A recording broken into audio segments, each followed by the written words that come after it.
உங்களை வந்து பலதரப்பட்ட மக்கள் வந்து சந்திக்கிறாங்க.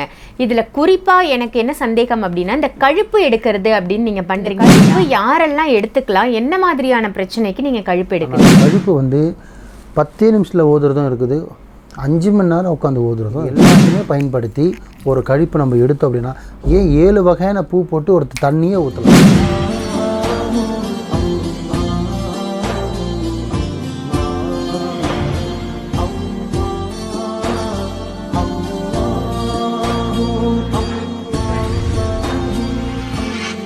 மறுஜென்ம நேயர்கள் அனைவருக்கும் அன்பான வணக்கங்கள். மாலிக் பாய் தொடர்ந்து நமக்கு நிறைய நல்ல தகவல் கொடுத்துட்டு வராங்க. அந்த வகையில் இன்னைக்கு உங்கள் எல்லாருக்கும் உபயோகமான ஒரு கேள்வியோட தான் வந்திருக்கேன். வணக்கம் பாய். வணக்கம்மா பாய். இன்றைய கேள்வி என்னன்னா, உங்களை வந்து பலதரப்பட்ட மக்கள் வந்து சந்திக்கிறாங்க. இதில் குறிப்பாக எனக்கு என்ன சந்தேகம் அப்படின்னா, இந்த கழுப்பு எடுக்கிறது அப்படின்னு நீங்கள் பண்ணுறீங்க இல்லையா, இந்த கழுப்பு யாரெல்லாம் எடுத்துக்கலாம், என்ன மாதிரியான பிரச்சனைக்கு நீங்கள் கழுப்பு எடுக்கிறீங்க? அப்பா, எனது எந்த ஒரு ஊடகத்துலேயும் எந்த வீடியோவில் நான் சொன்னதில்லை. பட் கொஞ்சம் மறைமுகமாக சொல்கிறேன். சில 4 விஷயம் மட்டும் சொல்கிறேன், ஏன்னா மக்களுக்கு புரியும் ஓரளவுக்கு எதுக்காக கழிப்பு எடுக்கிறோம் அப்படின்றது. முதல்ல நிறைய பேர் கழிப்பு எடுதுன்னா சுற்றி போடுறதுன்னு நினச்சிட்டு இருக்காங்க. போன லாஸ்ட் வீடியோவில் கூட நான் சொல்லியிருந்தேன், சுற்றி போடுறது வேற, திருஷ்டின்றது வேற, கழிப்பு. கழிப்புன்றது என்னன்னு பார்த்தீங்கன்னா, ஒரு செய்வினை புரியுதுங்களா, பில்லி சூனி வைக்கிறது புரியுதுங்களா, ஏவல் ஏவி விடுறது, வீட்டை விட்டு கிளம்பிடணும்னு சொல்லிட்டு பாதிப்பு கொடுக்கறது புரியுதுங்களா, ஜின்னோடது, சைத்தானோடது, இது எல்லாத்துக்குமே கழிப்புன்ற வார்த்தை தான் நம்ம பயன்படுத்துவோம். ஓகேங்களா, நல்லா புரிஞ்சுங்க. இது வந்து பார்த்திங்கன்னா எங்கள் இஸ்லாத்து முறையில் பார்த்திங்கன்னா நாங்கள் என்ன சொல்கிறதுன்னா, ஓதி பார்க்குறதுன்னு சொல்லுவாங்க. ஓதி பார்க்கணும்னா ஓதுறது, மந்திரிது. இப்போ கொஞ்சம் வேலை முறையில் பார்த்திங்கன்னா உட்கார வச்சு மந்திரிக்கிறது, அந்த வார்த்தை தான் 3வது வார்த்தையாக கழிப்புன்னு நாங்கள் பயன்படுத்துது. தமிழ் நம்ம நாடி வர தமிழ் மக்களுக்கு புரியுது கழிப்பு. அப்படி வர்றவங்களுக்கு நான் பார்த்திங்கன்னா செவ்வாய் அரை வெள்ளி வச்சுருப்பேன், ரெண்டுமே கழிப்பு எடுக்கிறனால. ஸோ நான் பார்த்திங்கன்னா இப்போ என்கிட்ட ஒருத்தவங்க வராங்க, நல்ல வார்த்தை கவனிச்சிக்கோங்க. இப்போ என்கிட்ட ஒரு கிளைண்ட் வராங்க, ஐயா எனக்கு ரொம்ப வயிறு உப்புசமாகவே இருக்குது, எனக்கு ஏதோ பிரச்சனை இருக்குன்னு பார்த்தீங்கன்னா, மன ரீதி பிரச்சனையாக இருக்கிறது ஃபால் போட்டு பார்த்துடலாம். உடல் ரீதியாக பிரச்சனை இருக்கணும் போது ஃபாலில் தெரியாது. ஏன்னா உடல் ரீதி பிரச்சனைன்றது பார்த்திங்கன்னா உங்களுக்கு சமீபத்தில் வந்தது, இயற்கையாக வந்தது இல்லை, செயற்கையாக வந்தது, அது ஃபாலில் காட்டாது உங்களுக்கு என்ன பிரச்சனை இருக்குன்னு. அப்போ என் கண்ணுடைய உட்காரும் போது தெரிஞ்சிடும் உங்களுக்கு இந்த பிரச்சனை இருக்குன்னு. அப்பயே வந்து எழுத ஆரம்பிச்சிடுவேன். அப்போ ஜாமான்லாம் ரெடி பண்ணி அவரை உட்கார வச்சு கழிப்பு இருக்கும்போதே ஜாமான் எழுதும் போதே வந்துடும் அவங்களுக்கு என்ன மாதிரி இருக்குது. இது வந்து பார்த்திங்கன்னா ஏவல் மூலிமா பண்ணியிருக்காங்களா, இல்லை செய்வனி மூலிமா பண்ணியிருக்காங்களா, இல்லை இவங்க எதனா கழிப்பு ரோட்டில் போட்டதை தாண்டிட்டாங்களா, இல்லை எதனா கழிப்பை மெரிச்சிட்டாங்களா, இல்லை இவங்களுக்கு இயற்கையாகவே இவங்க உடம்புல பாதிப்பு இருக்கான்னு எல்லாமே வெளியில் வந்துடும் அந்த கழிப்பில் உட்கார வச்சு மந்திரிக்கும் போது. ஆனால் அந்த கழிப்பு வந்து 10 நிமிஷத்தில் ஓதுறதும் இருக்குது, 5 மணி நேரம் உட்காந்து ஓதுறதும் இருக்குது.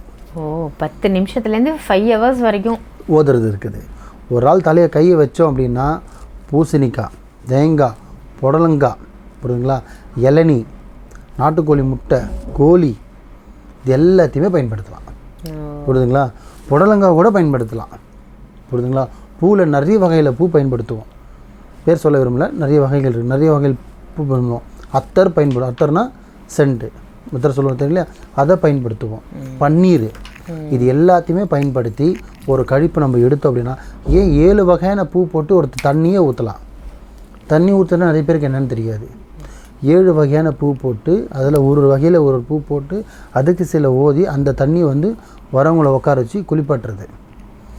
குளிப்பாட்டுறதுன்னா ட்ரெஸ் மேலே அப்படியே ஊற்றுறது, தலையில் ஊற்றுறது, அதை தண்ணி ஊற்றுறதுன்னு சொல்லுவோம்.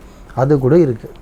வேலையில் இவ்வளோ இருக்குது. இதெல்லாம் வந்து ஒரிஜினலாக இருந்து வேலைப்பாடு தெரிஞ்சுட்டு செய்கிறவங்க. இதெல்லாம் சும்மா காற்று வாக்கில் இருந்த மாதிரி காற்று வாக்கில் பண்ணுற வேலை இது கிடையாது புரியுதுங்களா. தண்ணி ஊற்றுறதெல்லாம் வந்து சில கழிப்பு எடுத்துமே போகலை அப்படின்னா தண்ணி ஊற்றுவோம் ங்களா. சில தண்ணி ஊற்றுறதுக்கு தண்ணியில் எழுதி அதை பூவை போட்டு சில ஓதி சில பேர் தகடு மூலிமா எழுதி அதில் போட்டு கையில் கொடுத்துருவோம். நீங்கள் குளிக்கும் போது ஒரு பக்கெட் தண்ணியில் இந்த தண்ணியை யூஸ் பண்ணுங்கன்னு கொடுப்போம். உடம்புல பார்த்திங்கன்னா சூரியாஸ் மாதிரி அரிப்பு மாதிரிலாம் இருக்கும், செய்வனையில் பாதிக்கப்பட்டிருப்பாங்க. அந்த மாதிரி அரிப்பு மூலிமா இருக்கவங்க தண்ணி மூலிமா கொடுப்போம் குளிக்கிறதுக்கு, சிலது குடிக்கிறதுக்கு, சிலது பேப்பரில் எழுதுறதுக்கு. இது எல்லாமே கழிப்புக்கு பயன்படுத்துகிற பொருள் புரியுதுங்களா. இப்போ இந்த உடம்புல பார்த்திங்கன்னா ஆத்மா ஏறி இருக்கிறது, ஜின்னு ஏறி இருக்கிறது, உடம்புல பிடிச்சிக்கிட்டு இருக்கிறது, அதெல்லாம் பார்த்திங்கன்னா உட்கார வச்சு இறக்கி எடுத்துடலாம் புரியுதுங்களா. கழிப்புன்றது ஷார்ட்டாக சொல்லணும்னா இவ்வளோ தான். இதில் பண்ணக்கூடிய விஷயம் பார்த்திங்கன்னா ஏகப்பட்டது பண்ணலாம். எவ்வளோ பெரிய மந்திர தந்திரம் பண்ணியிருந்தாலும் சரி, எவ்வளோ பெரிய கட்டு போட்டிருந்தாலும் சரி, எவ்வளோ பெரிய செய்வனி இருந்தாலும் சரி, செய்வனை நெஞ்சு கால்லேருந்து ரத்த கட்டை விரலேருந்து பாதத்துலேருந்து ஹோல்ஸ் வழியாக சீவ ரத்தம் வரவங்க கொண்டு செய்வனை இருக்குது. புரியுதுங்களா? என்கிட்ட நான் ஃபோட்டோ காட்டக்கூடாது, நிறைய இருக்க காட்டணும்னா அவ்வளோ காட்ட முடியும். ஆனால் மற்ற லைஃப்பை நம்ம நாடி கொடுக்குறாங்க பார்த்தீங்களா? அது வெளியில் காட்டக்கூடாது. அதெல்லாம் ஷார்ட்டாக சொல்கிறேன். அவ்வளோ ஃபோட்டோஸ் இருக்குது என்கிட்ட. ஓகேங்களா? எனக்கே அதெல்லாம் கழிப்பு எடுத்துகிட்டு போய் வீட்டில் ஒரு 2-3 நாள் சாப்பிடாமலாம் இருந்திருக்கேன். அதை பார்த்துட்டு அந்த மாதிரியான மோசமான நிலைமைலாம் இருக்குது. இது எல்லாமே அல்லாவோட கிருபையில், அவுலியாக்கள் துவாவில் குணப்படுத்த முடியும். என்னால் முடியும். பண்ணிக்கிட்டு இருக்கோம். அல்லாஹ் நாட்டம். கண்டிப்பாக பை. கழுப்பு எடுக்கிறதுனா என்ன பிரச்சனைக்கு கழுப்பு எடுத்துக்கணும், உங்ககிட்ட நீங்கள் என்னென்னலாம் பயன்படுத்தி கழுப்பு எடுக்கிறீங்க அப்படின்னு ஒரு எளிமையான முறையாக நல்ல விஷயம் சொன்னீங்க. நிச்சயமாக இந்த பிரச்சனைகள் உள்ளவர்கள் கழுப்பு எடுத்து அவங்களுடைய வாழ்க்கையை தொடரணும் அப்படின்னு கேட்டுக்கிறேன். நல்ல பதிவு பாய். நன்றி. நன்றிம்மா.